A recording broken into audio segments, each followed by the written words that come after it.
بسم اللہ الرحمن الرحیم۔ السلام علیکم ورحمۃ اللہ وبرکاتہ۔ عزیز طلباء و طالبات، اسلامیات جماعت ہشتم کے لیکچر میں خوش آمدید۔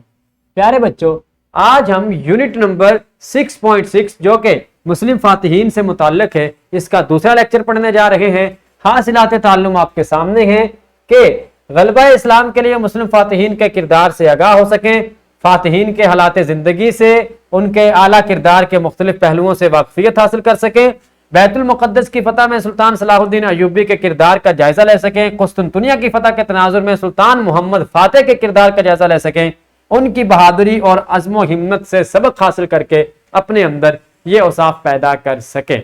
تو پیارے بچوں، اعلان سبق ہے کہ آج ہم سلطان صلاح الدین ایوبی اور سلطان محمد فاتح رحمۃ اللہ تعالی علیہما کے متعلق آگاہی حاصل کریں گے۔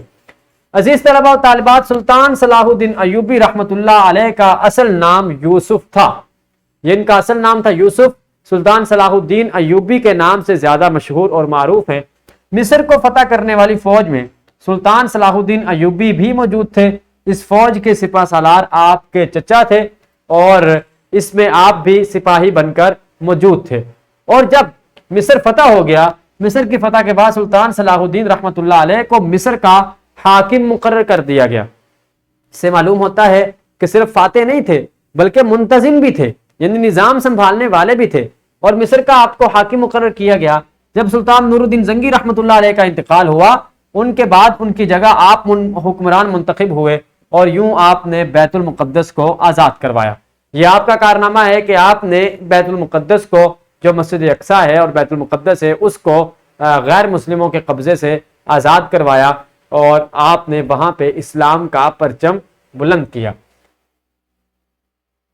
سلطان صلاح الدین ایوبی یہ وہ سلطان تھے کہ جنہوں نے بیت المقدس کو آزاد کروایا، اور یہ اصل میں سلطان نور الدین زنگی کی خواہش تھی، اور اسی وجہ سے انہوں نے ان کی خواہش کا بھی احترام کیا اور ان کو بھی مد نظر رکھا اور اپنے دل کی جو امنگ تھی اس کو بھی پورا کیا۔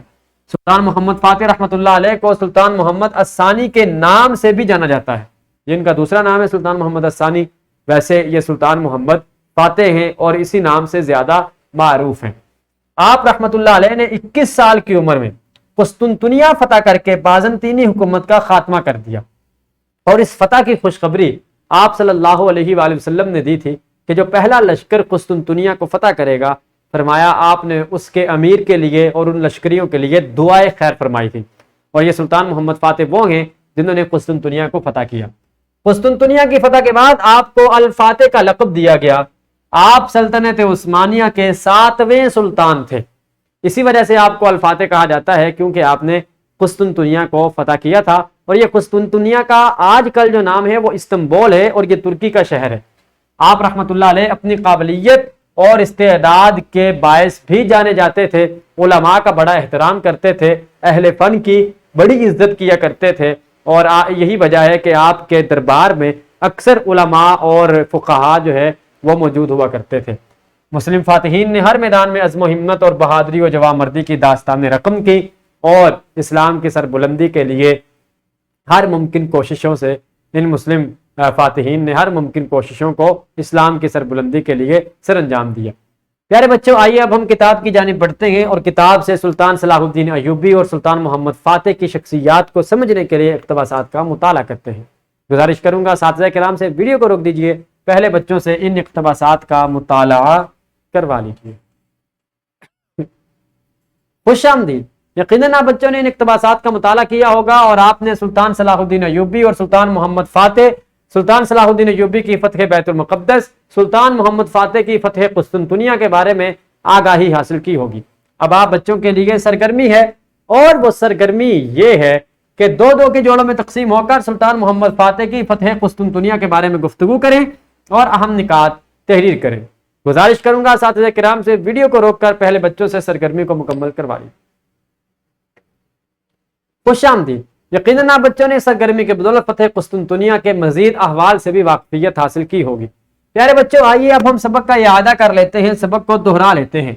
آج کے لیکچر سے ہم نے اخذ کیا کہ سلطان صلاح الدین ایوبی رحمۃ اللہ علیہ کا اصل نام یوسف تھا۔ مصر کو فتح کرنے والی فوج میں صلاح الدین ایوبی بھی موجود تھے۔ اس فوج کے سپہ سالار آپ کے چچا تھے۔